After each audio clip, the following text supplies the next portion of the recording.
May I have everyone's attention? According to my watch, it is 3:30. The law demands that, that is our time that we have established. The law demands in order for us to conduct business, we must have a quorum. That quorum consists of 8 people. We do not have a quorum. 7, here's 2 more. We do not have 8 people. That is the law. Therefore, I'm sorry to report the meeting, we cannot conduct business. So, the meeting, we are adjourned. I'm sorry for that, but we haven't, that's the law. We can't meet or that we can't. That we can't conduct business because we don't have a quorum. We don't vote anyway. Information, we can't vote. Okay. So, all right. So I don't really know. I'm used to running the high school with SBDM, so I guess we'll go here. They cannot take any action, which was there was no action items anyway. So we will call our non-voting meeting to order. I do thank everyone. Oh, we got a quorum. I do thank everyone for being here. Got So it. with Mr. Adair, we now have a quorum. So I think the second thing on our agenda is presentations, and I think representatives from Community Action Council and Mr. Charlie Lanta, the Commissioner of the Office of Housing Advocacy and Community Development. So, Mr. Lanta, since you are listed first, would you come to talk with us, please?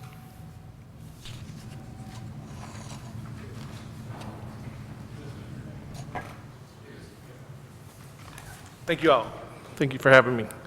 I wanted to give a quick overview of the Housing Stabilization Program as it stands today and answer some of the questions that I know the Commission had last month.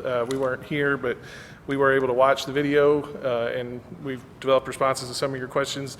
And then once I have finished, we have with us Sharon Price and her team from Community Action Council who actually operate the program for us on a day-to-day basis. I believe, Tiffany, you provided them with hard copies of this as well, so you all should have hard copies of this presentation. We do, thank you. So a little bit of history of the program. I know this looks like it's a little small on the screen, but hopefully you can follow along on your hard copy. We first started the Housing Stabilization Program in September of 2020, actually with a little bit of local money. We were still in the height of COVID when it first came through, and we hadn't received enough, we felt, from the federal government to get something started, so the city itself invested some funds, and it was actually operated in the Office of Homelessness, and it was a very small program, contracted out to different nonprofits. It was not what it looks like today at all. And then in December of that year, of 2020, Congress passed a bill that authorized the what they call the Emergency Rental Assistance Program. And that program appropriated billions of dollars across the country for rental assistance and very explicitly prescribed what you could and could not do with those funds. We received from that allocation $9.6 million in January of 21. That is when we sort of rebranded it and called it the Housing Stabilization Program. So you'll see those names used interchangeably, Emergency Rental Assistance Program and Housing Stabilization Program. The first, ERAP, is the name the federal government calls it. Housing Stabilization Program is our local name. And we kept that name because we were already using it and we didn't want to confuse people by changing names midstream. We made our first payments in February of 2021 using those federal funds. Just to give you some context, we were up and running in February. The state of Texas did not make a payment until I think June of that year. We were actually one of the first communities in the nation to have our program up and running and be paying rents. A number of communities took several months, if not multiple months into that summer to get up and running. In fact, if you remember, you may remember reading about that in the news at the time. It was a big national story. Then in May, actually it was April of 21, Congress passed the CARES Act. Everybody's heard of that. That had an additional appropriation of ERAP money. So we received, again, another $7.6 million for the program to just continue operating it. Now, not to get too far in the weeds, but the first allocation and the second allocation had some different rules. very slightly different rules, and different timelines for when you had to spend the money by. Really what the second allocation does is allow us to run the program longer, because that money can be spent through, I believe it's the end of '24, whereas the first round had to be spent by this September. And ours is actually already spent, so it's not an issue for us. In June of '21, we went to the state and said, hey, you're not spending all your money, we're almost out, could we have some? And they said, sure, and they gave us 11.7 million of their money. And we have actually done that twice now, because we did it again in March, and we have received now over 22 million from the state of Kentucky's allocation, because the way they broke it down is Lexington got an allocation, Louisville got an allocation, and then Kentucky Housing Corporation got one for the whole state. But they received way more than they could spend. And so they actually shared part of theirs with us and with Louisville. So it's a bit of a mishmash of about 5 or 6 or 7 different funding streams that make up this program. But in the end of the day, from the public's perspective, it's all the housing stabilization program. All that's just kind of what's running in the background in terms of the dollars that are being spent. So we run this as a partnership. There are really 3 key partners.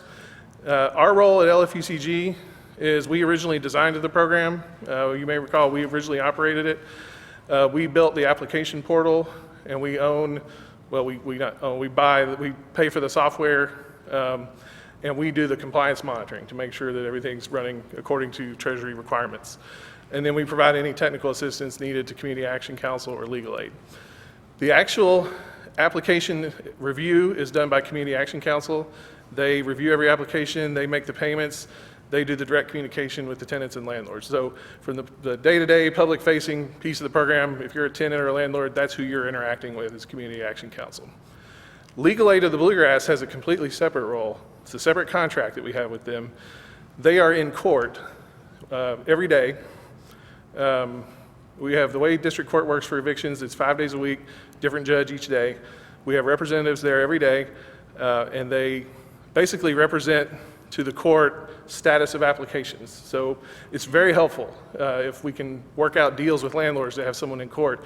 It has actually prevented many, many evictions to be able to stand up in court and say, hey, we can have a check tomorrow. And so sometimes we can get them to drop the evictions.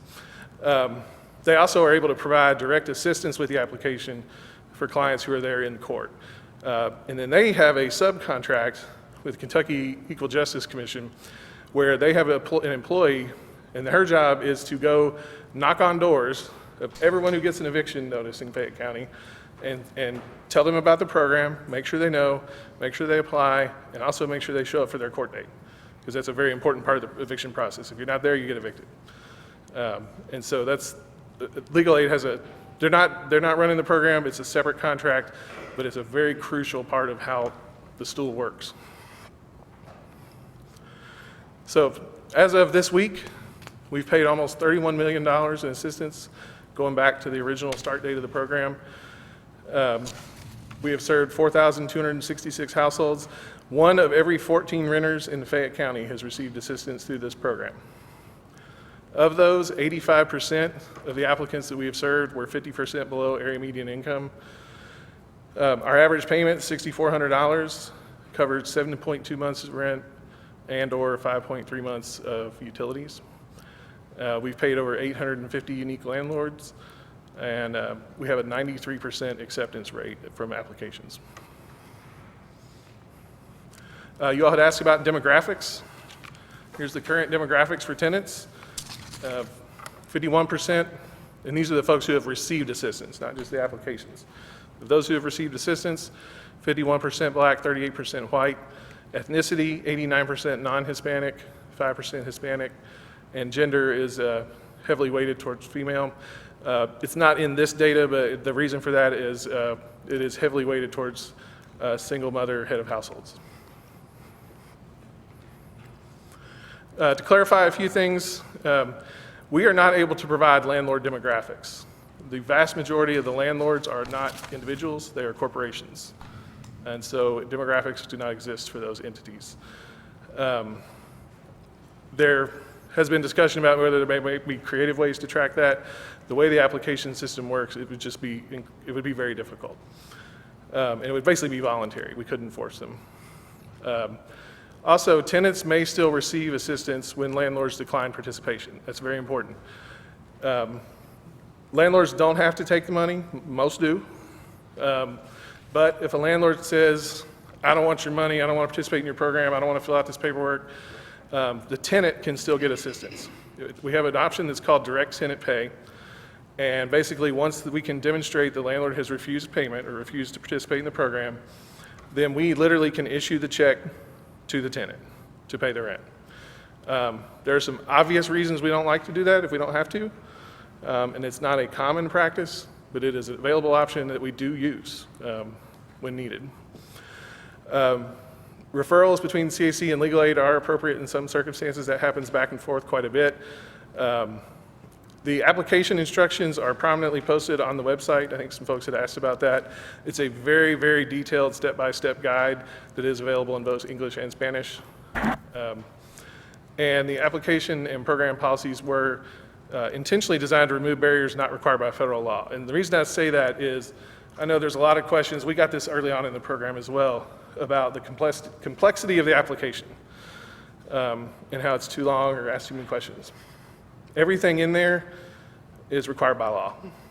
We stripped out everything that was not required by law. We did an audit to make sure we didn't miss anything and stripped out some more. We tried to make it as short and easy as possible, but it's still a federal program operated by the U.S. Department of the Treasury, which is the IRS. I mean, so you can imagine, this is not a organization known for short and efficient forms and filling things out easily. But we've tried to make it as easy as possible. We know it's not super simple for everybody. That's why we try to offer other options. But everything in there is, we're required to collect for some reason or another. Just to give you a little bit of background too, our program has been nationally recognized. We have already been called on by HUD to participate in the development of a guide for other communities on how they should run this. And just this week, we were contacted by the Treasury, and they want to meet. We're meeting with them next week to basically do the same thing. They want to know what we're doing because we're spending more money and serving more people as a percentage of our size community than just about anybody else in the United States. Those are my contributions to this. I'm not sure if you would prefer to stop here for questions or if you'd like Ms. Price to come up and speak first and then work that way. That'd be your call, Chairman. I have one question, yes. What was your last statement? Why they want? Lanter. No, last statement. I'm sorry. Why does HUD want to ask you to help them with? We spend more per capita. For a community our size. I mean, Our size. Obviously, we're not spending as much as California or Yeah. LA, but when you look at as a percentage of this community our size, we're putting more assistance out the door than just about any community in the United States. Okay. Then Is it a safe assumption that the need for housing or for this type of program far exceeds the resources that we have? I think the way I would answer that would be, I think the numbers we've put up with this program demonstrate the enormity of the need and the gap between affordability and income, because we've paid out over $30 million in 18 months, and what if that hadn't been there? You know, I guess that, and we're always asking ourselves the question, what happens when it's not there? You know, and we're trying to prepare for that. We still have some time. We're starting to think about what can we use some of the funds for to develop some programming to help folks prepare for that. I think, I don't want to say we're meeting all the need that's out there with this program, because clearly that we're not. And there's gaps where you're not eligible under certain circumstances. But it's making a big dent. It's definitely made a huge dent. I mean, I've been in this business almost 20 years, and this is the biggest human service program the city of Lexington's ever seen. Do you have a sense of how much more money would be needed to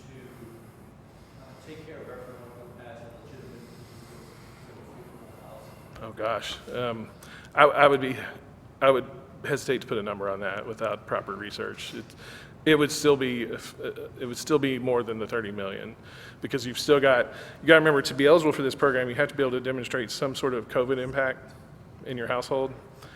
So we still have people we have to turn away who can't demonstrate that.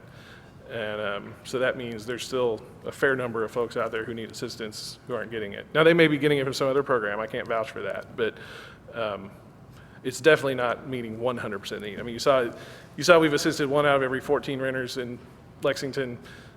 Certainly not all 14 need some kind of assistance, but certainly more than 1 would. So that means there's definitely some percentage of unmet need out there.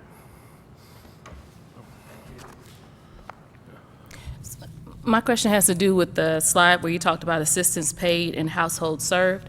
Is that, just for clarification, is that based on per household, even if they request more than one time, or is it based on the request? You talking about where they come in for a second request? When you're looking at the amount, like the 30.8 million dispersed, those that are receiving assistance, are these repeats, or is this like based on like the person in only the person, or is it based on like the amount of times request? Does that make sense? It's a cumulative total, so I'm not quite So sure. it could be, a person could request month to month to month, and that's counted as a household serve. Right, when we run this data, when we say household served, it's just household served. So I understand what you're asking now. If someone's received help 3 times, they're not counted 3 times in there. They're only counted once. Okay. Yeah. And then do you see a high repeat of families that are needing the support over and over again? We do. I could tell you that percentage. I don't have it with me. It's a number I can get. It's high enough to be troubling, I would say, to the point that we have regular meetings about what types of other programming we need to be coming up with to address, specifically to address those households. And that was my last question, is dealing something that's titled housing stabilization, the stabilization piece of it. If there were things that you already knew were needed to support with the stabilizing of housing, if you knew what those were yet. And it sounds like those are the discussions that you guys are having right now. Yeah, it's ongoing. I mentioned how you're limited in what you can spend this on. You have to spend, depending on which pot of funding you're using, basically 90% of the funds have to just be spent on rent and utilities, nothing else. But you can spend a percentage of it on administration, which is just paying the bills, and what they call housing stabilization activities, which is programming. That's actually how we're paying legal aid for their piece. What we're looking at is additional programming that would, for example, pull everyone out of the system who's received a second or a third round of assistance and examine their situation more closely and assess the need for additional intervention. Because what you see, and I used to approve applications personally, and the things that would trouble me are, you see a household that has $1,800 a month income and a $2,000 a month rent. You're like, when the rent assistance runs out, the math doesn't work. So how do you basically sit down with that household and figure out how to reconfigure that situation? That's probably what a phase 2 or phase 3 of this program is going to look like. So unless I missed it, right now, as of this discussion, is there not, as far as you know, there's not a reoccurring funding source beyond this March 22nd date that was really basically money that was requested at the state level? So going back to May was that $7.6 million from federal grant money. Is there not a recurring source of funds that we can expect, or an application process for more money from the federal level? Excellent question. So to give you an update on that situation, we currently have enough funds in the bank right now to operate the program for a couple more months. However, we have a request pending with Treasury for an additional $13 million that we fully expect them to provide based on their prior commitments. That will carry us at least another 6 months, and then they've basically told us we probably have enough to give you that a second time after that, which would carry us well into probably the end of 23. What's happening is there are quite a few communities out there, usually the states, that aren't spending their money, and so communities that are spending their money successfully are allowed to go ask for that. But you can only ask for like 6 months at a time, so that's what we're doing. We're going and saying, hey, can we have some of that? Can we have some of that? And there's plenty of it out there, so we don't expect to have a problem getting any of it. Now, once that well runs dry, that would be the end, sometime probably the end of '23 or maybe into '24. What will happen after that probably just depends on what Congress decides to do. There was a White House summit last week where this came up, and there's some discussion in Congress about potentially making the program permanent, but probably at a much smaller scale. Because, I mean, they're spending billions and billions right now. It would probably be permanent, but much smaller.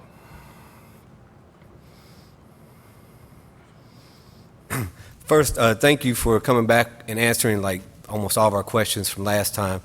I am more interested in the 850 unique landlords and corporations because I do want to know where all the money is going and why rent is going up so high here. And to make sure it's not going up high because they have access to more money. You know, it's not raising because they said, well, the government's going to provide more money, so let's charge more rent. And so I'm very interested, maybe not demographics, but names, if corporations are actually getting more fair share. Is there a way to see that there's not people, is the right word, gouging or just charging more because they can? Yeah, I think it's a fair question. One thing that may make you feel a little better is as part of the program that you have to provide a copy of the lease. So the payment we're making for the rent amount is the amount that was already set. They can't just come in and say, oh, normally it was 800, but this month since the government's paying, it's going to be 1,200. Because mostly what we're paying is back rent that's already been missed by sometimes as much as 12 months. Another way to take a bite at that apple, like what you're asking, I would want to check with our law department to make sure. We might be able to provide you with a list of like the top 20 landlords, recipients. I assume that's public record, but I'm not a lawyer, so I don't want to speak for that. And that might be of interest to you to see that list. It's probably just a bunch of corporations, to be honest with you. I'm not sure. Off the top of my head, I could probably name who a few of them are just because I see the checks. But you know, we have had some of our own concerns about whether the infusion of $30 million of rent assistance into the market just generally would lead to rent increases. Whether that's because landlords are raising rent or whether it's just because it sort of locked the market down. You know, if people aren't getting evicted and there's no churn, people aren't moving from unit to unit every month like they were. One of the problems we run into right now is helping people find a unit. And if you can't find a unit and it's tight, then landlords can charge what they want. And I think that's some of what's driving the rents up. But a lot of that's speculative. I think we would really need to dive more into it from like a research standpoint to pin that down. Yes, I have a question on the guidelines. Are the guidelines just cut and dry? Are there any situations that are in the housing situation that are COVID related, but not specifically stated as you all have in your guidelines? For instance, let me give you a situation. This person's mother died with COVID. She had COVID. They're selling the house. Eventually, she's going to be homeless because, like I said, her mother died with COVID and she had COVID. Another situation, as I was explained to today, was really interesting. Mr. Nathan with Community Action, he clarified that, but it's a unique situation. This gentleman, he didn't want to get evicted. He lost his job because of COVID. He didn't want to get evicted, so he moved back with his mother. He has a 4-year-old daughter. And they told him that he doesn't qualify because he moved back home with his mother. He didn't want to get an eviction on his, you don't want to get a history of evictions. So he lost his job because of COVID, and he moved out because they were going to evict him. And he went ahead and left so that wouldn't be on his record. So now he's being told that he doesn't qualify. So are there any guidelines that can be kind of,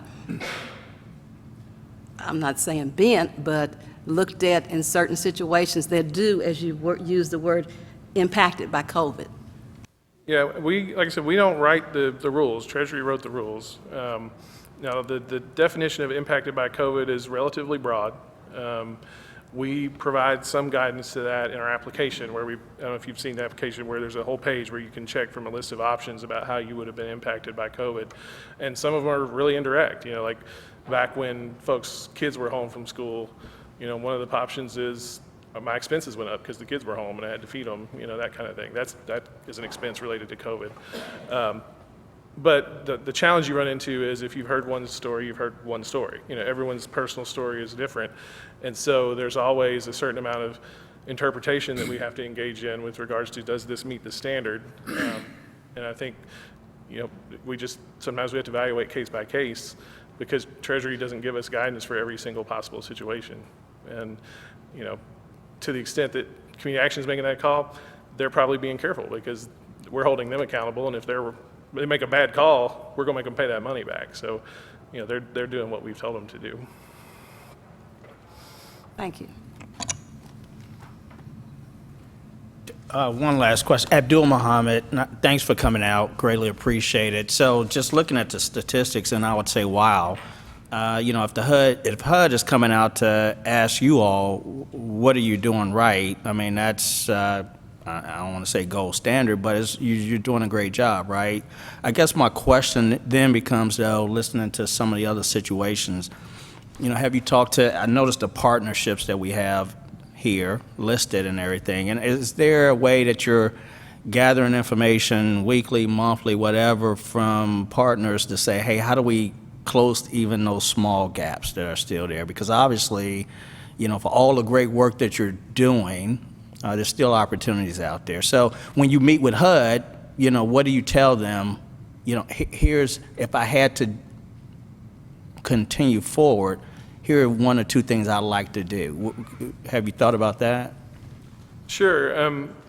We do a great job, but we're not perfect, and we know that. And this program, from day one to today, looks very different. We've evolved it over time, sort of making tweaks and changes based on feedback we receive from folks like you all, from the public, from the people we've served, and we continue to do that. And that may be one of the things that works is that we don't make it a permanent, fixture and never change, never evolve. If we did, we'd still be housing it here where it wasn't really working real well. Instead, we moved it to Community Action, and they're doing a fabulous job. And so we'll continue to let that feedback drive improvements to the program, as well as feedback from things like our Homeless Prevention Board, feedback from groups like this. All of that is very helpful to the program. Does that answer your question? So you're getting the feedback, I guess, is what I was getting at is there specific action items there that you've, aha moments, she's like, oh, wow, that might be even better, right? That's what I was looking for from the feedback that you got. Yeah, I'm sure there is. Nothing's like jumping right out at me as an example, because I know there's been, I wish Jonathan was here. He's the guy that actually runs it day to day. He's actually on vacation this week, but he's the one that actually has those conversations typically and makes those tweaks. But yeah, all I can tell you is I know we've done a lot of that. Yeah. Thank you. So I think kind of along the same vein, with what you have seen and what you know, what feedback would you give this body that is within local control that could make a difference in what you've seen? I think what you all can do is continue to support the program and support us in reviewing the data, keeping up with how this is impacting the community. I think the rent questions are excellent. That's a data point that if I were going to lose sleep over anything, it's the raising of rents. And how can we as a government deal with what happens when the program ends? That's the other piece that keeps me up at night. And how do we deal with the public policy situations around the program that impact things like rising rents, availability of housing, that, really this program it's a pill. It's a prescription for an illness. It's not a cure. It's not a solution. The illness is the affordability and income. And so I think for a body like yours, it would be to tackle some of those issues and help us address the systemic problems that cause us to need $30 million worth of rent assistance. I think to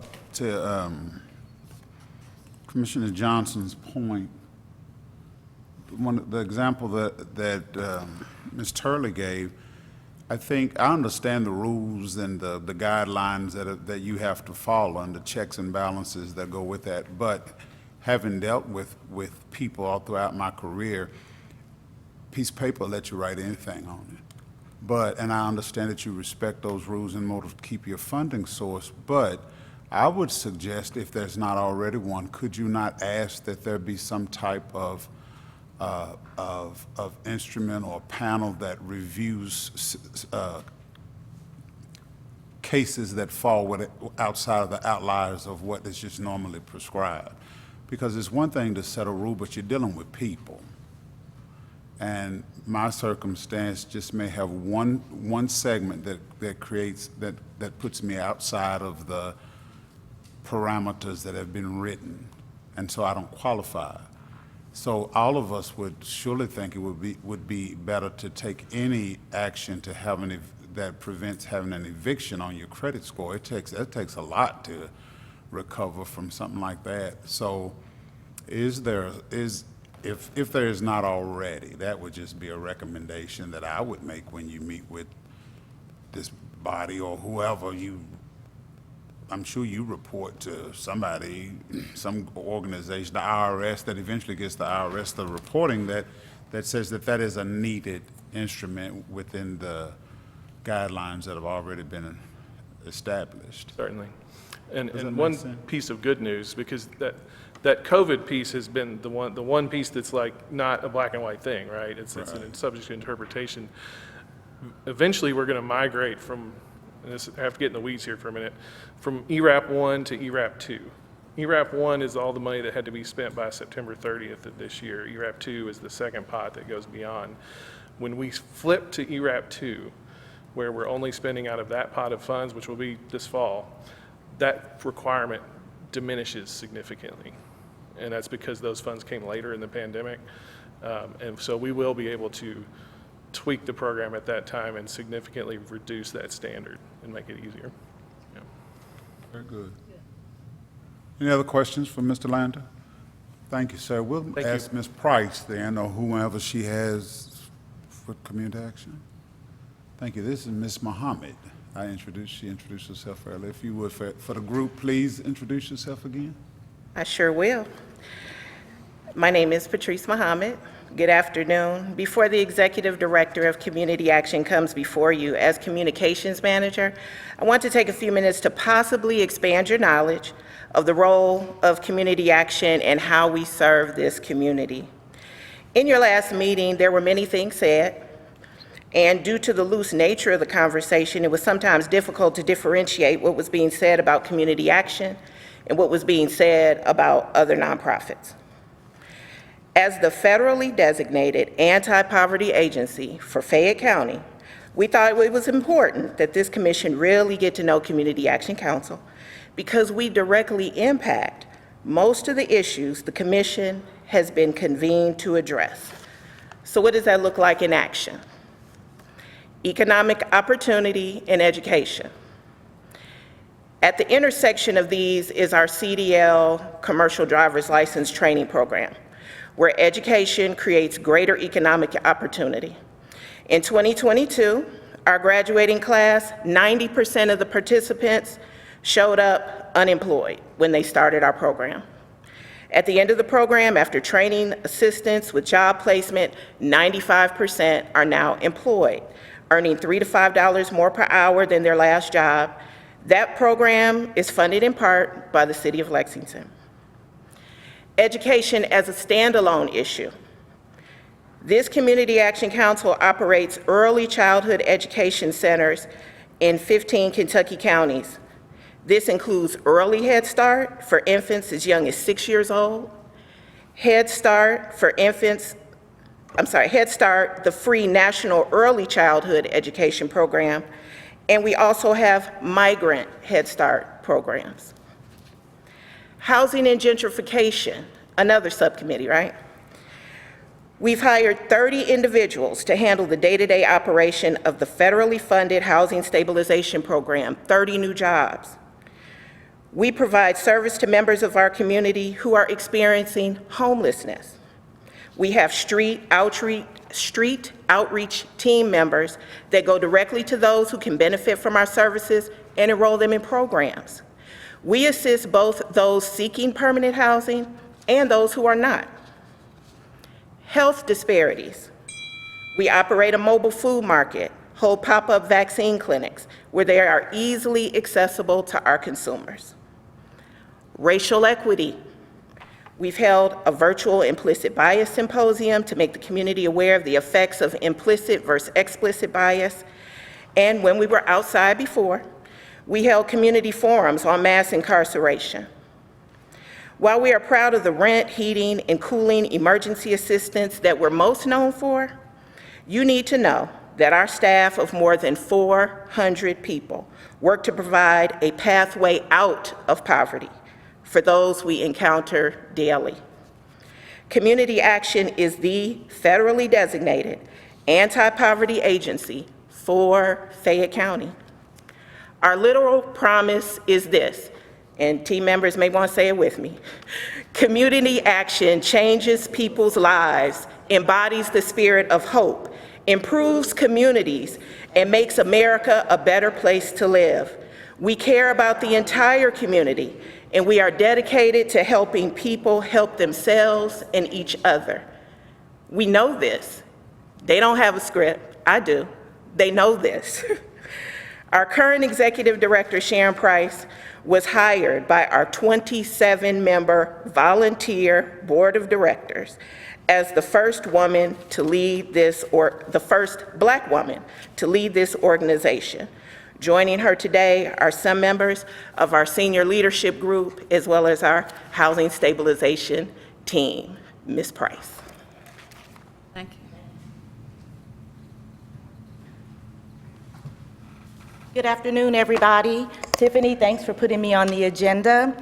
My team and I are here today because we learned about the meeting that happened in July regarding the housing stabilization and community action conversation that was held, and so we wanted to come here and face you guys directly. I believe that words and context matters. So I felt it was important for me to directly respond to some of the things that were discussed and correct some of the things that were said that were untrue and out of order. As Commissioner Lanter summarized, community action does not prioritize housing stabilization applications. Prioritization occurs by the computer software, the federal statute, and is based upon the greatest need, always. I bring this point up because in watching the last meeting, I heard a discussion about a hypothetical landlord, Bob, in this exact quote. If it's just Bob and his friends getting the money, and if the people writing the checks are Bob's friends, then the people getting the benefit are not the people who need them the most. Again, words really do matter. I'm not Bob. My staff is not Bob's friends. So for a discussion to imply that community action staff are friends of Bob and are making sure that Bob is getting money for his tenants is an absolute insult to me, to my staff, and the high exceptionability of the work that they do to make sure that people get assistance as quickly as possible. During your last meeting, there was also a discussion about racial data from the landlords, and we've had it here again today, who have been paid for this program. I agree with you. It may be an excellent benefit for this body and this community to know the predominant race of land and property owners in Lexington. There's value in that. But this is an equity and economic development issue that the Housing Stabilization Program cannot solve. And mentioning it in the same breath is harmful. Gatekeepers. There was a reference made to gatekeepers who may be doing the bidding of their supervisors. To hear that was very disappointing. After an hour of conversation, a member finally spoke up and said what needed to be said. that this conversation needed to happen between the people who know the terms of the contract, which is Community Action Council and Commissioner Lanter. I thank you for that. Mrs. Turley, I 100% believe that you have a heart for the community, and you have been trying to do everything you can to help people, and I applaud you for that. I could hear that during our conversations on the phone, that you care about this community more than you care about anything else, and I really appreciate that and hope we get to work together in the future more. But I do believe that there was a misunderstanding in our conversation. When we were talking about where do people go who don't have computer access. And so when we were having this conversation, if I had known that you were seeking information to present to this body, I would have invited you to come to my office and we would have done a deep, deep dive. But when we were having that conversation, to look at all the places that people in the community can go for assistance if they don't have technology. Community Actions 913 building, actually all of our neighborhood centers, the library, and of course the Charles Young Center has technology there. But please know that no one is sent anywhere for help except to legal aid and only when it's appropriate and necessary. We are not a perfect agency, nor do we employ perfect people. You may not be aware, but our housing stabilization team, where the leaders sit in the back today, to come here because this is so important, instead of being over there, they'll end up working late today. They process over $500,000 of applications per week for nearly a year. And working hand in hand with the city, LFUCG, for nearly a year before that. So they have been on the ground for at least 2 years. Community Action is here to assist the city of Lexington and our people in the future in whatever capacity we can. Because when I own it, I'll own it all the way through. So I will share with you the massive uptick in the volume of calls and inquiries that have come to Community Action because of the Housing Stabilization Program. It's been challenging. But despite my disappointment about the tone of much of the July meeting, I took an opportunity to review with my team some of our practices and policies because I recognize that there is always room for improvement. I'd like to close with this. I've sat in your seat. I was on the original commission.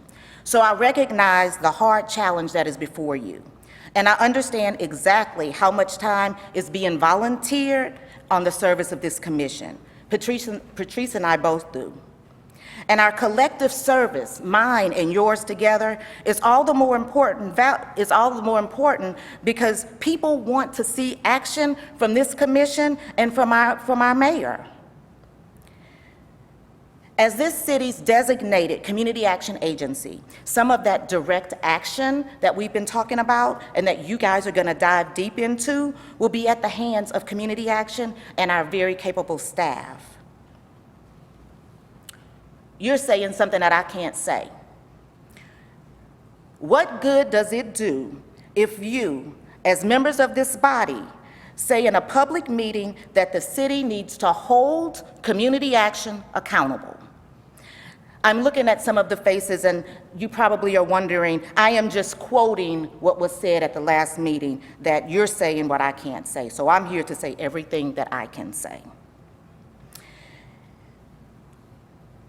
Holding community action accountable, as if we don't already have in place federal, state, and local government oversight for all of our programs and a 27-member board that oversees what we're doing.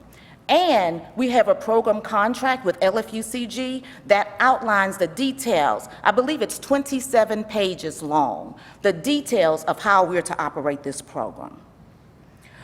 All I'm asking you to do going forward with your work is to have the right people in the room to support your work and your conversation, pause when you don't know, and refrain from making loose accusations about people and organizations. And just to be clear, while Community Action Council is in contract with the city to administer this program, Community Action is not profiting $1 from administering this program. We are operating this program because the city has asked us to do this work, and this work, coming alongside people in time of crisis to help them get back on their feet, this is the work that we were created to do nearly 60 years ago. We do it with pride, skill, dedication, and commitment. And I'm very proud of all that we have done over the last 2.5 years. Calling a spade, okay if we must. I totally agree with calling a spade, but when you do that, you have to be correct. So in the spirit of calling a spade, you should know that community action has been the ace of spades during this entire pandemic. So again, I'm very proud of my team, their work, and I'm grateful for the personal sacrifice that these people and the other team members of over 30 that work in housing stabilization, that they have done over the last 2.5 years. I can't thank them enough, because when other people are at home, they are still in the building rocking it out. They do this every day, long hours, Saturdays and Sundays. I had to tell them I expected them to rest on the weekend. I would really hate to hear of other city partner agencies spoken of with such contempt and disdain as I heard during the July meeting. I hope that this commission will value city partners like the one that Community Action has with LFUCG, and that nonprofit organizations will continue to be seen as vital to the implementations of the recommendations of this commission whenever possible. And moving forward, I hope you will say that Community Action Council has done everything that it could do for the community and its residents. I thank you for your attention, and I look forward to joining you at a future meeting to discuss the education portion of the original commission's recommendations. Thank you. Thank you. Thank Any you. questions? Any questions for Ms. Price or comments? Go ahead, head down here first. Ms. Price, did you want to, I didn't know if you wanted to wait to hear, has a comment. Ms. Price, I just want to say I find your passion nothing but encouraging. I wasn't here at the July session, but I will tell you that the passion is echoed in the folks that sit up here right now, you previously having been one of them. So I just want to thank you for the service that you and your team render to the community. Thank you. And I firmly believe that even though I wasn't here, anything that might have been said or the context might not have been clarified was in no way to cause a detriment or a rift, but to suss out any areas for improvement. But I will say, lastly, it is going to take people with your level of compassion, passion, and fire in your spirit to fix, correct, support, love, uplift, rehabilitate our communities, our policies, and our procedures. So I thank you. Thank you for that. She has next down here. I just want to say that I hear you and I see you, and your feedback is a gift.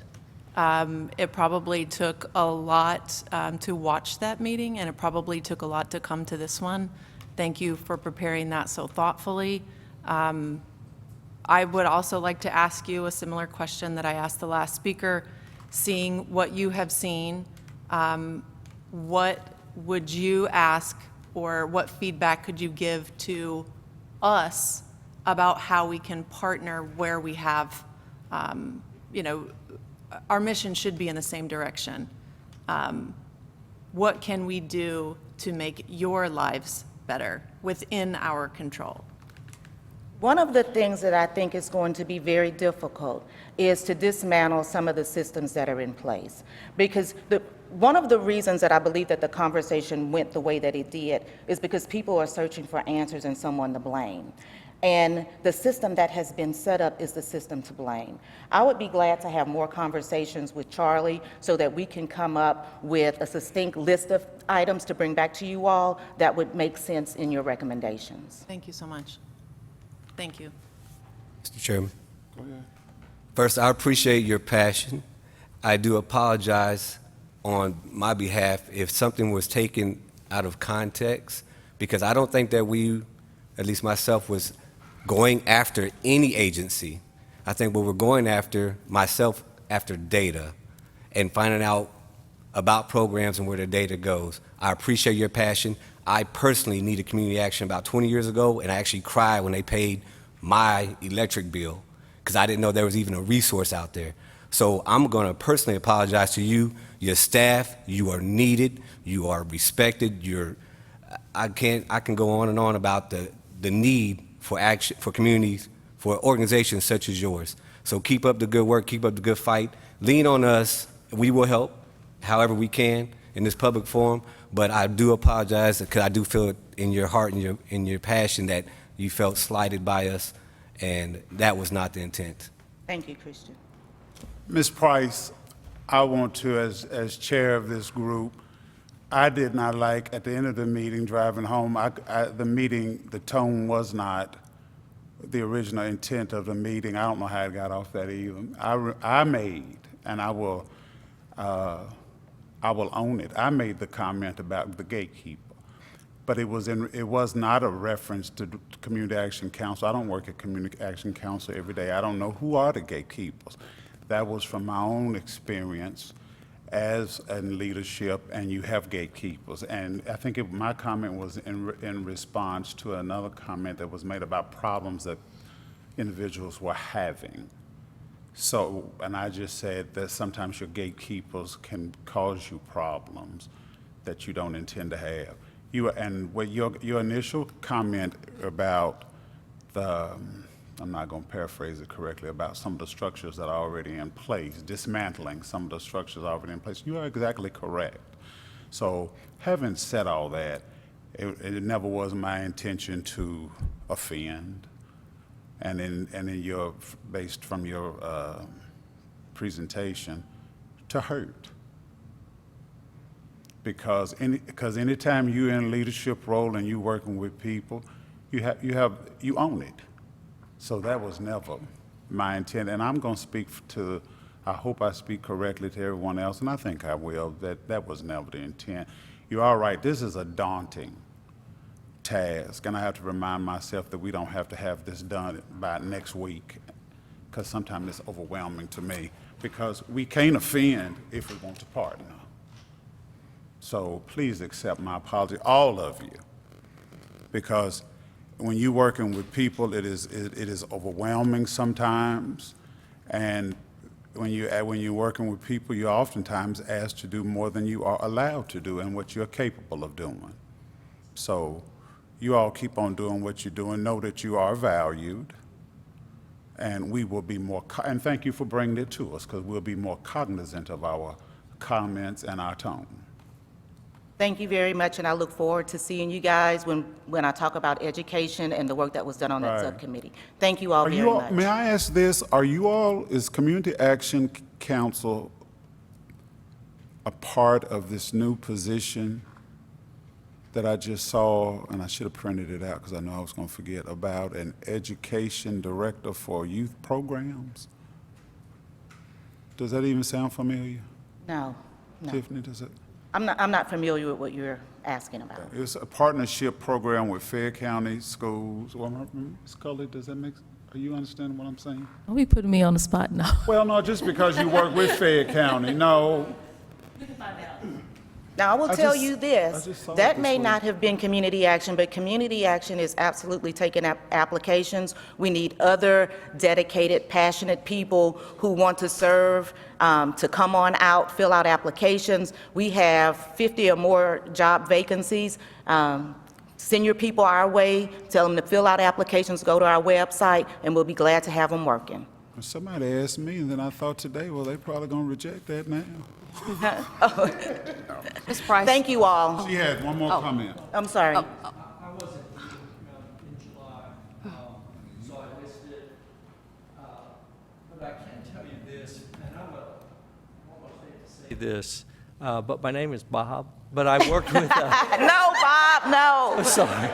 I can't help that, but when you kept saying, I'm thinking, oh my gosh, but I wasn't here, I'm an educator. You're not Bob, yes. Okay, thank you, ma'am. You're not Bob either, Well, yeah. I so appreciate your presentation, and I just wanted to also say that when I was with Fayette County Schools, our relationship with Community Action was, I thought, now maybe I'm wrong, but I thought it was unbelievable. We collaborated, we worked together, especially in early childhood education, which is critical. And so the relationship has always been, it's been a mutual, respectful, working hard. The issues, the problems are overwhelming. I did want to ask you what I asked Mr. Lantern, and this may not be the right, time to talk shop and business, but I am curious about the gap between the needs that you see, especially in housing, but other needs, and the resources that you have. Is that a huge gap? Gaps are huge when it comes to people that are living in poverty. I'm not going to kid you. In nearly every topic that you talk about, there are going to be gaps. Because one thing that we know from working with people on a day-to-day hands-on basis is that when you walk in the door, you are going to need something that's different than her and everybody else. And so poverty looks different to people because it's individual. And just like you gave the example earlier about this person was trying to do this but moved over here, sometimes people come in and they don't have the resources to buy boots. They got a job, a construction job, but they don't have the funding to buy the boots. Community Action comes in and we have the funding that can help support those, buy what they need to try to get them. But those resources are very limited. 70, I'm not going to say 70, I'm going to say 90% of our funding is grant restricted, where it means that somebody's telling us what we can and cannot do with those funds. And so, people could look and say, oh, Community Action has this much money. Yes, we do, but it's for something specific. Like we would not be able to use housing stabilization money to support our Head Start program unless we're supporting that family, who needs that assistance. But the gap is there. Childcare, education, work, everything. The gap is there. Ms. Price? Yes. Can you hear me? Yes. I'm pushing this button right now. But anyway, I appreciate talking to you when we talk, and I think it's been a lot of miscommunication because I deal with a lot of people that want help, and then they bring me back wrong information sometimes. And I think your employer today, Mr. Nathan, he clarified this housing stabilization program to the T, perfect.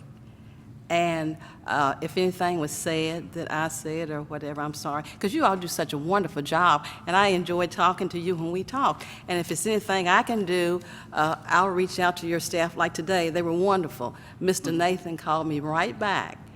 And you all have done a tremendous job. It seemed like within the last month or so, it's just getting better and better. So I look forward to, if I have any questions or whatever, and to help For sure. you all so I can help other people that come to me. So I really appreciate you all, and thank you for coming. Educate, one last thing, educate me and the rest of us. If there's someone who is referred or thinks they need service that's provided by Community Action Council, does Community Action Council, like I walk, okay, Sam Hughes, I go in, I need such and such, and it's not just a decision that's made that day. Is there a, I guess But for you're lack of a talking better of- word, case manager or somebody that's So assigned? what you're talking about is our pathway out of poverty, is what you're talking about. So if you walk in our doors and you come in and you say to me, if I'm your caseworker or I greet you at the door and you say to me, I need help with my utilities, I'm going to sit down with you and talk to you and go through a whole bunch of things. Because for me, I'm going to say, okay, if you need help with utilities, I need to see what other services you need help with. Okay, so you're going to stay with me through the process? Yes. Okay, good. Yes. That's what I mean, that's all. I got you. Okay.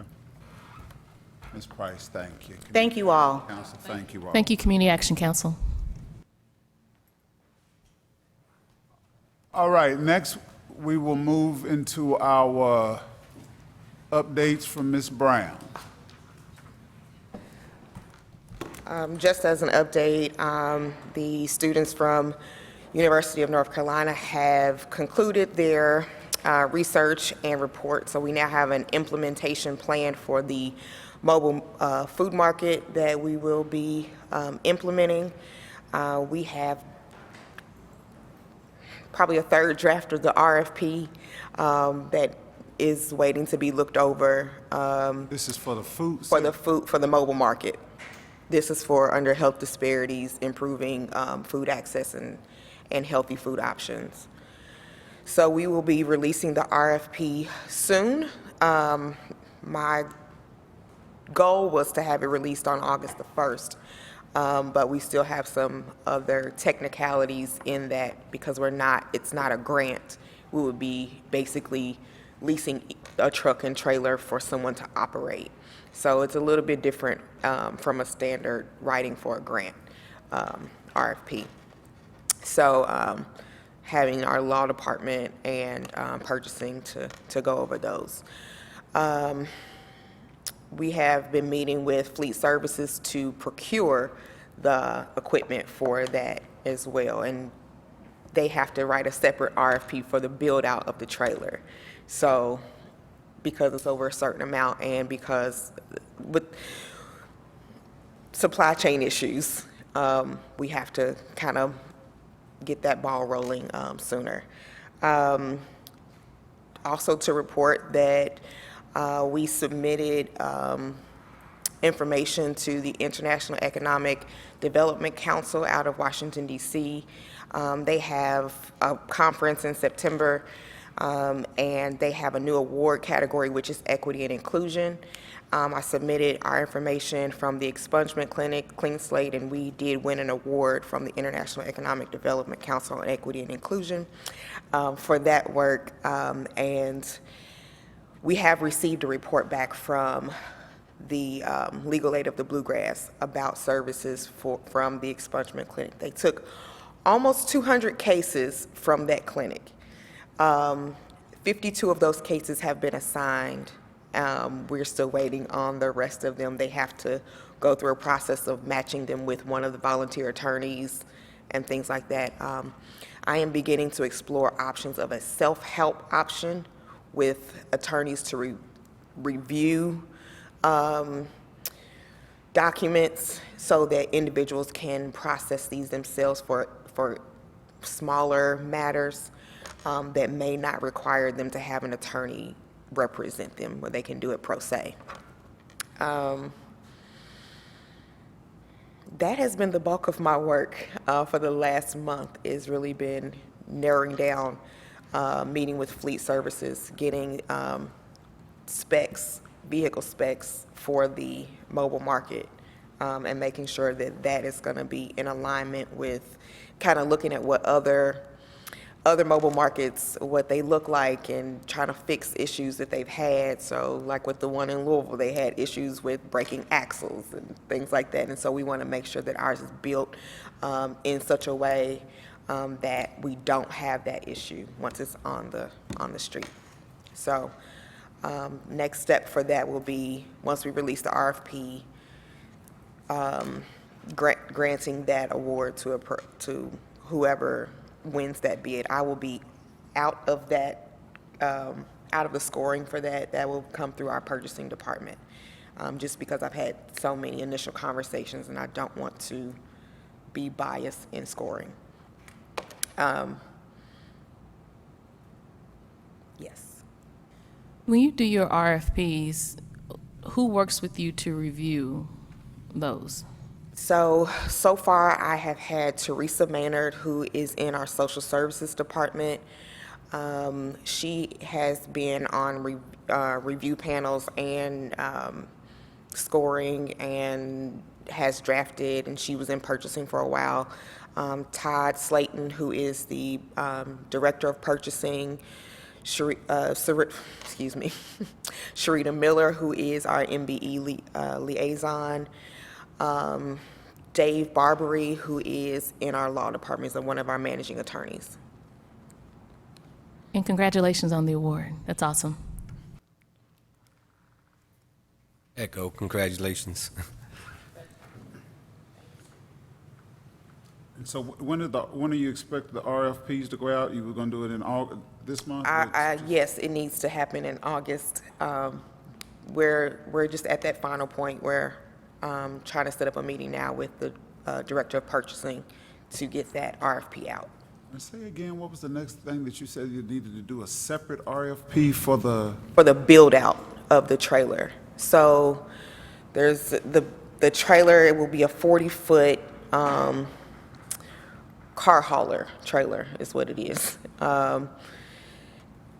They'll build it, put all the coolers and all of those things in it, all the electrical that goes along with that, lighting, placement of shelves and all of those, the generator, all of cashier station, all of that. If I'm going on the estimate of ones that I've seen around the country, they're usually about $160,000 to build. So the mayor has set aside $260,000 in my budget for the mobile market, and so anything over, I believe, $30,000 has to be sent out for bid. In question, this mobile market, which department will oversee this? Like, will you oversee the staff that runs this market personally, or will it sit in social services or some other agency as the sort of responsible administrator of this project? Sure. So we are looking for a joint proposal from a nonprofit and retail partner. So someone who has experience in both of those areas.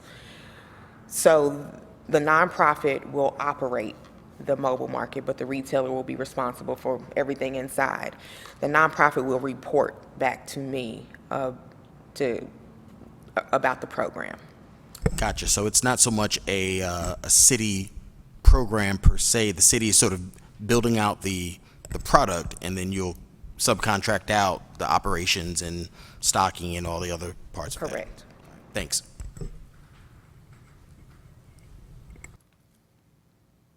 Questions? Thank you, ma'am. All right, let's move on with our agenda. Can we already have it established in the for the 5 different areas, but one of the things we were supposed to come back with was before the end, and most of you have, if not everyone has already established which of the subcommittees that you'd like to work. So let's see, for law enforcement and accountability, I have Mr. Adair, Ms. Drury, is the new name, and Mr. Kennedy Wells. I don't know why I didn't have this typed up for you, so you don't have to write it down. I will, and I'll send it out to you. But tell me, I'll go through them and tell me if Mr. Mukes, I think there were a couple of us, at least I did not respond to the email because it said for us to think about it, not to reply with a response. Well, that's right, think about it. So I didn't say it correctly, so we'll finalize it today, right? So, but as you go through the list, do you want us to respond now and tell you where to be, or do you want us to wait till the end? You can respond as we go. Okay. You're right, I didn't say to let me know, just to be thinking about it, you're right. But right now, is it all right if I just go through the ones who've just said, who did respond? And then we can rearrange because we have more in some categories, some areas, but every area has more than 1 or 2 people. In education and economic opportunity, I have Yahara West, Mr. Timothy Johnson, Ms. Miranda Scully, Mr. Juan Castro, Mr. Abdul Muhammad, and Ms. Turley has said that she would like to be added in there. Any others? Who? In that category? Oh, Mr. McLaughlin, I'm sorry. Maybe I missed one. We asked who else wanted to be on law enforcement.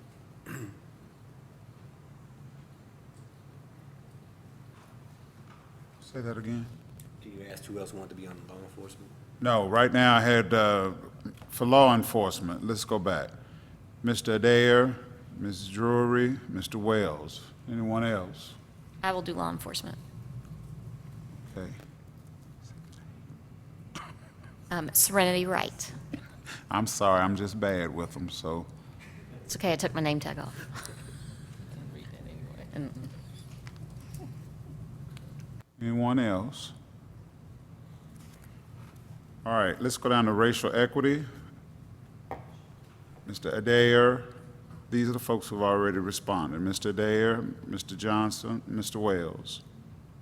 Anyone else, racial equity? I would like to serve on that one as well. Please.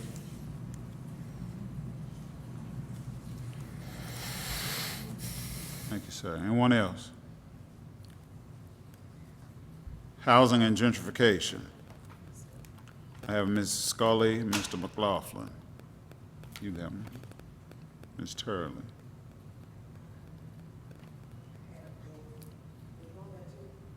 Huh? I think I put it on as second option if I needed to be on there, but you can slide me on there because it seemed like we're probably top heavy on education and economics, so you can slide me on the housing and gentrification as well. That'll Mr. kinda help Johnson. level that out some for you.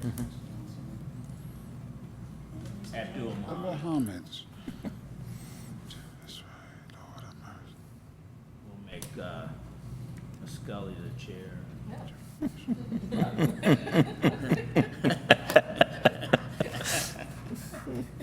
We'll co-chair. How about that?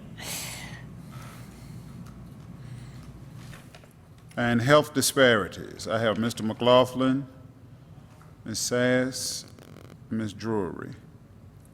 Anyone else? I was going to do education as my second, but I will do health disparities to even it out a little bit. Wait a minute now. So Ms. Wright.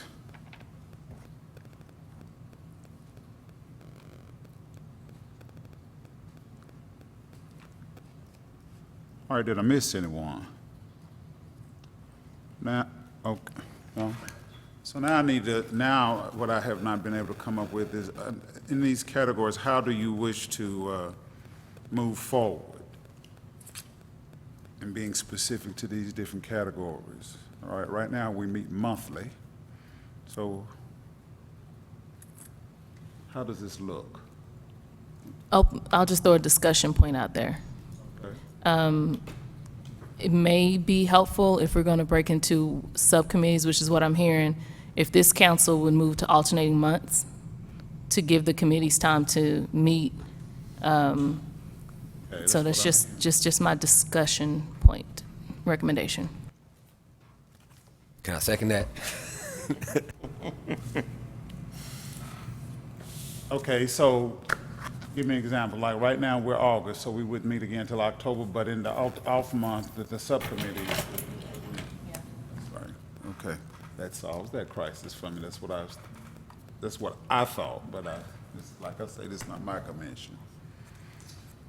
And because it's a commission through the city, will we have to get that approved to make changes like that? We could vote it on as a. All right. Subcommittees do not have to be public. Okay. I make a motion, let me get my wording. I make a motion for our meeting schedule to move to every other month with subcommittees meeting in the month, alternating month. Discussion? We have so moved. Second. Point of Okay. point of discussion, at 3:30, you said at the top of the, we cannot vote on anything because the full commission was not here. So therefore, I don't think we can actually officially vote on this. You have to call them, Somebody help me with that. So once the quorum comes and we continue, does that change or no? you have to call the meeting to order. We could have we have to like back up. Right. You can go ahead and call the meeting to order at 4:45, and then we can vote. Oh, Lord have mercy. Thank you for that clarity. All right, so call the meeting to order now. All right. It is 4:45, officially called a meeting of the Racial Justice and Equality Commission to order. And now Miranda can place now, her. Miranda, if you will make your motion. Yes. I move that our meeting schedule adjust to meet every other month with subcommittees meeting in the alternating month. Second, motion has been made and second. Do we have any discussion? Yes, please. Do you really want, I listed 3 subcommittees, not to be on 3 subcommittees. No. But to give you some flexibility in case a subcommittee needed. I assumed that there would be 3 of us on each subcommittee. Is that? Right now, we have the most heavy is the goal, or- education and economic opportunity, and the others are averaging about 4. Well, I only raised it because I don't see how we can attend 2. Exactly. Right, we can only attend 1 subcommittee. Right. If we're going to do this plan, which I think is a good idea. So is it the intention that the subcommittees would keep the same schedule like Wednesday? Or can they change the day? Yeah, you can meet. So if you are do it virtual is an option. Virtual is an option still. So as we. I think each subcommittee can determine how they meet. They just said they're gonna meet sometime during that alternate month. So that could allow flexibility to be on more than 1 as well. And we can meet Zoom. All right. Let the committees decide on when they're gonna meet. And at that initial meeting, would you establish who's going to chair the subcommittee? I think for the sake of time, I think if we can agree on the meeting schedule, and then I would ask the chair and the co-chair to tell us what we need to do in that first subcommittee, what you need from us. Meeting time, who's going to be record keeper, notes, things like that. I think you all should give us the directives, especially what's going to be needed for note taking and record keeping. That's our homework assignment. Tell us what y'all want us to do. All right. Okay. As long as I know what.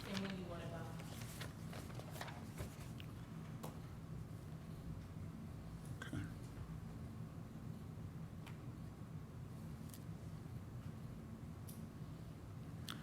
So, I'm concrete. My homework is, first of all, I'm going to send out the subcommittee list.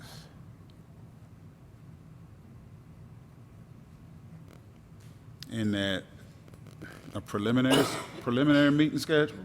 Is that what you said? Okay.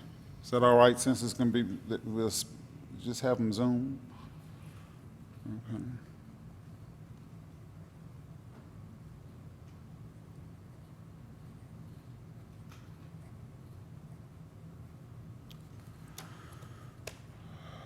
Status officers.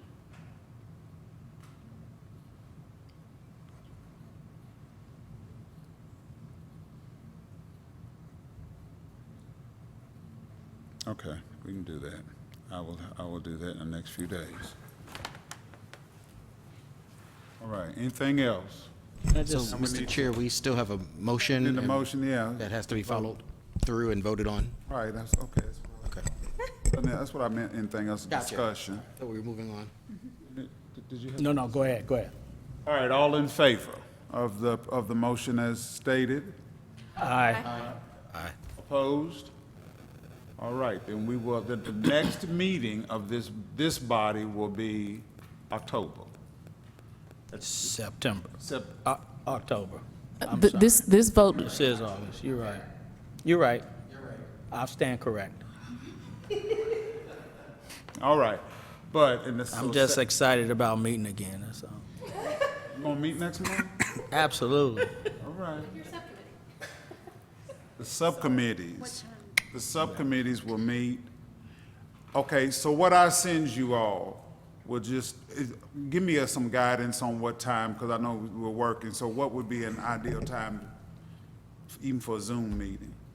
I'm sure after, no earlier than 4 o'clock, right, or no? so can it just be informal real quick? Yes. Okay. For housing and gentrification, who would be the person that would reach out to that committee and schedule the first meeting?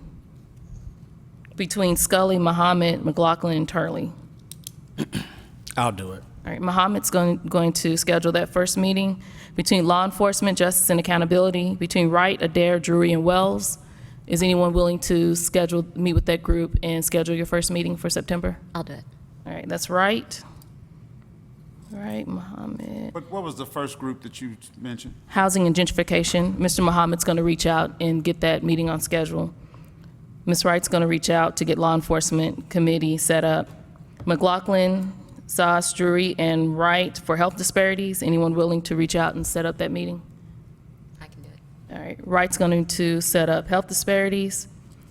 For education, economic opportunities, between Scully, West, Johnson, Castro, Turley, Muhammad, and McLaughlin. I don't mind setting up that one. Scully will reach out to set up that first meeting. I'm not going to be on that. You're going to do that? because Okay. I'm just doing yeah. I got you. Oh, because Ms. Scully's gonna do education, right? Yes, sir. And then for racial equity, Adair, Johnson, Wells, and Castro. Is someone willing to set up that meeting? Okay, Adair. So okay, so we have who's setting it up, so now does that mean that I don't need to, Each one of those people will email you the meeting times, the date and time, so you'll have record of it. time and date, but I don't need to set out the initial Tuesday, such and such, you're gonna let me know? That's why Yeah. I prefer it, okay? Yes, sir.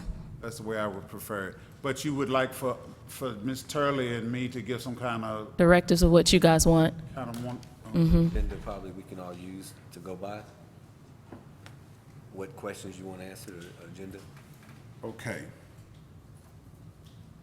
I Uniformity. can try to do that, I can do that. Okay.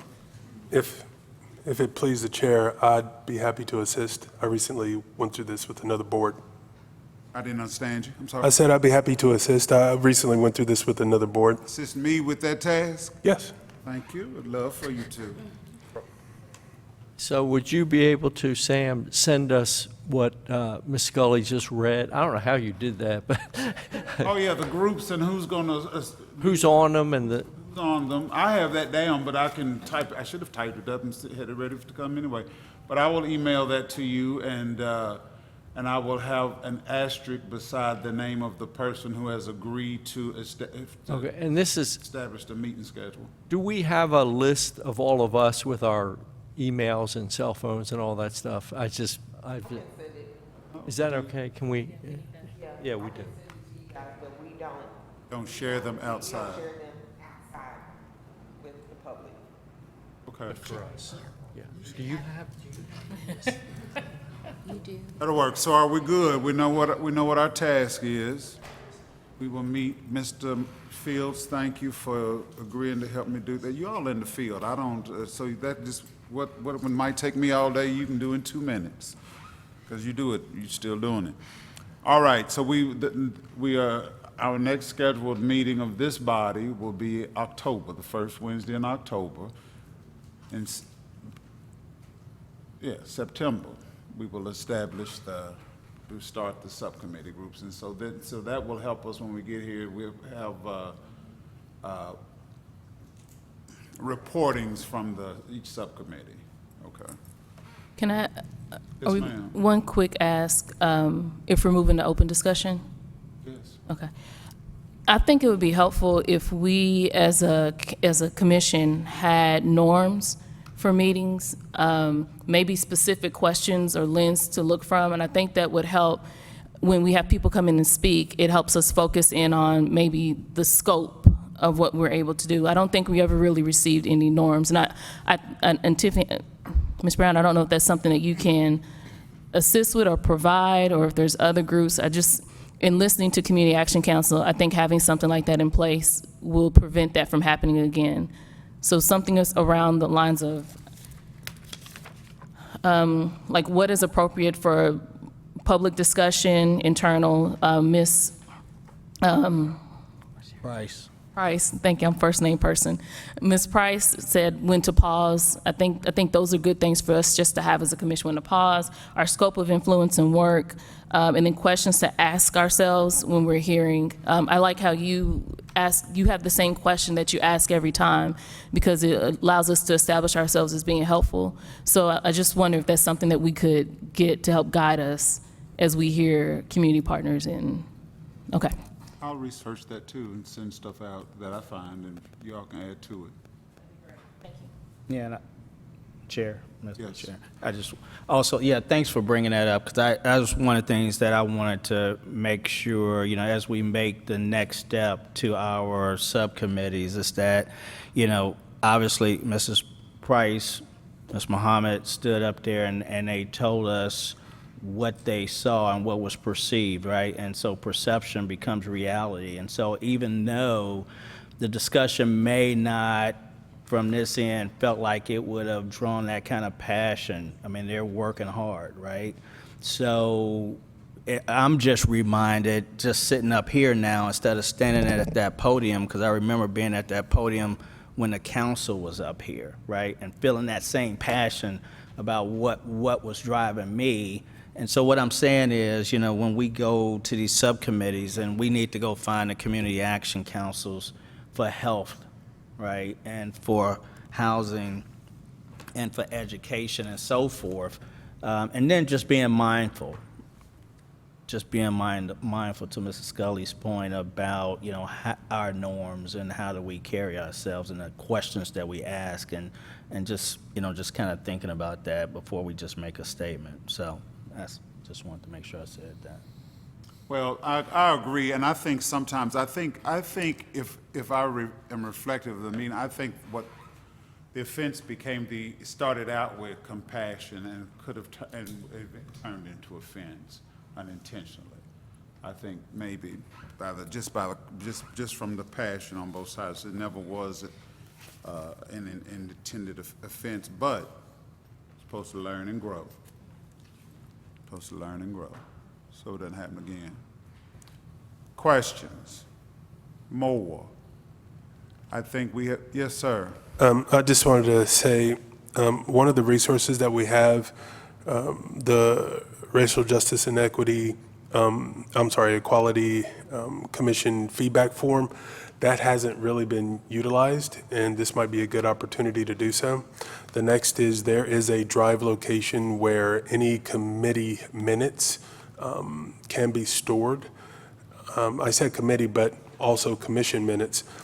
I believe one of our goals was to utilize the YouTube recording of this meeting as the form of the minutes, so that would probably be a good thing for us to watch or revisit. I know I need to, but I say all that to say this. Number one, we can use the drive location that I created to deposit any committee minutes so that folks might have a chance to review them beforehand. Number two, if you do record your virtual Zoom meetings, you can deposit them there as well. I'll create a folder for each group. And then number three, I'll go out to YouTube and I'll get all of our previous, and I'll just put them in the folder for convenience, so we have our commission minutes as well. Thank you. Anything else? Having said that, nothing else, I need a motion to adjourn, please. So move. Second. Right, motion has been made and seconded. All in favor to adjourn, aye, please. Aye. Opposed? Thank you for your time.